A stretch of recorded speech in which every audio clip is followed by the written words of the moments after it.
Dışı dağda kuşburnu meyve verir kış günü.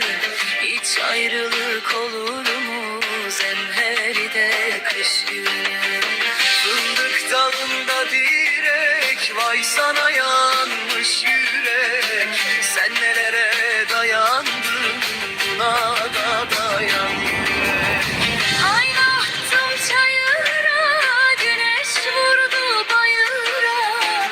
Bizi kula ayıramaz meğer ölüm ayıra. Ateş oldum külüm yok, bülbül oldum dilim yok. Ben senden ayrılamam.